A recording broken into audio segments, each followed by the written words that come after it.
Soy Isabel Vilaseca González, otorrinolaringóloga y cirujana de cabeza y cuello del Hospital Clínic de Barcelona desde hace más de 20 años. Actualmente soy jefe de la unidad funcional de tumores de cabeza y cuello del Hospital Clínic.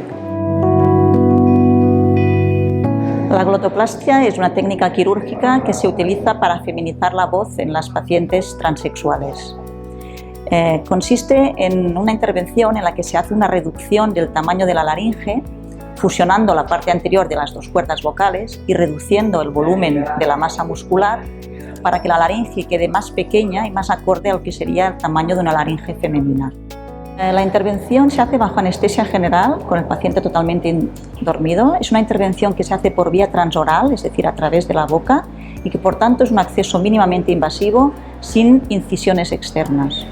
En el postoperatorio es muy importante que el paciente haga reposo de voz absoluto, al menos durante una semana o 10 días. El paciente queda ingresado aproximadamente un día, donde monitorizamos que no haya ninguna inflamación a nivel de la glotis y posteriormente puede acudir a su domicilio sin más problemas. El dolor es muy poco y normalmente las molestias más allá del reposo de voz son mínimas.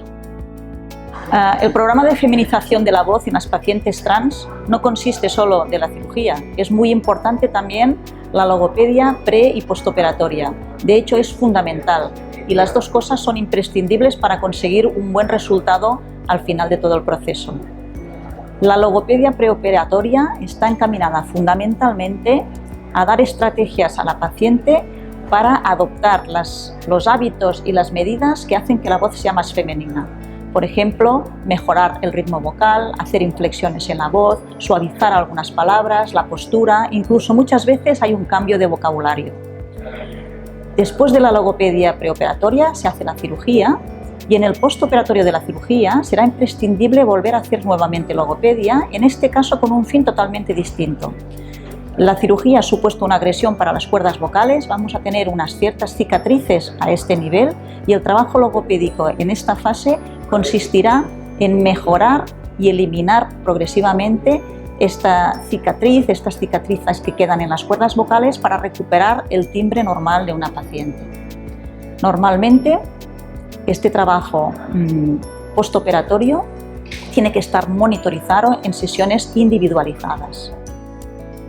El cáncer de cabeza y cuello es el cáncer que afecta la zona de la cavidad oral o de la boca, la faringe, la laringe, afecta también los senos paranasales o bien las glándulas salivares, ya sea las parótidas, las glándulas submaxilares, incluso la parte del oído, aunque es una zona mucho más rara.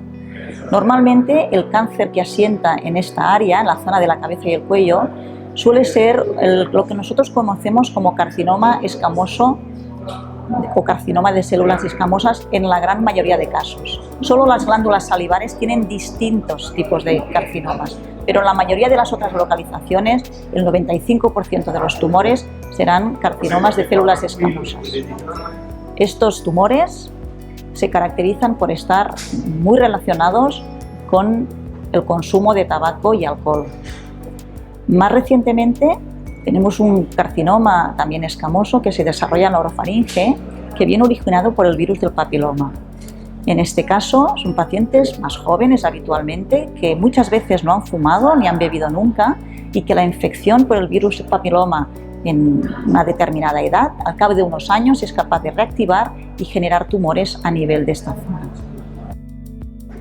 Los síntomas de los tumores de cabeza y cuello dependerán de la zona donde se origina el tumor.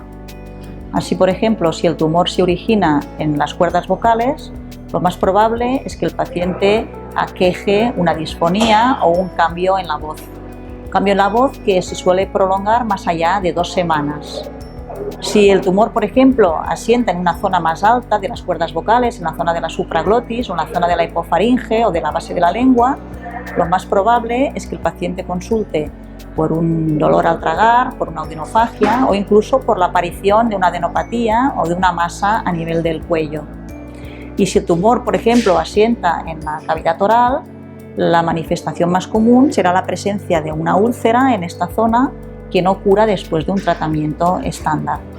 Cualquier paciente que tenga sintomatología que se alargue más allá de 2 semanas sin un cuadro infeccioso o intercurrente que justifique perfectamente esta sintomatología, debería consultar a un especialista para descartar que no pudiera existir un tumor a cualquiera de estos niveles, especialmente si ha sido un paciente fumador y bebedor. Dentro de la cirugía me gustaría destacar la evolución que ha tenido esta hacia tratamientos cada vez más mínimamente invasivos. Un porcentaje muy alto de pacientes los podemos operar a través de la boca sin necesidad de abrir el cuello externamente, sin necesidad de hacer una traqueotomía, que era algo que antiguamente se hacía con mucha asiduidad. Estos tratamientos facilitan la recuperación del paciente de una manera más rápida y la estancia hospitalaria es mucho más corta. Pero es verdad que para realizarlos necesitamos tecnologías importantes. Pero es verdad también que algunos pacientes llegan con tumores muy avanzados y en estos casos vamos a tener que hacer igualmente cirugías extensas por vía externa, es decir, a través de un abordaje cervical o del cuello, que algunos de estos van a requerir probablemente una traqueotomía definitiva. Podemos decir que el tratamiento del tumor de cabeza y cuello es complejo y que cada uno de los tumores, estadios y localizaciones van a tener unas indicaciones específicas que pueden variar mucho de uno a otro. Los trastornos del sueño son muy variados y dentro del que es el campo de la otorrinolaringología nosotros nos focalizamos más en aquellos trastornos que conocemos como trastornos respiratorios del sueño, en los que se produce una vibración de los tejidos de la vía aérea o un colapso de los mismos cuando el paciente duerme. Es lo que conocemos como roncopatía crónica o como apneas obstructivas del sueño.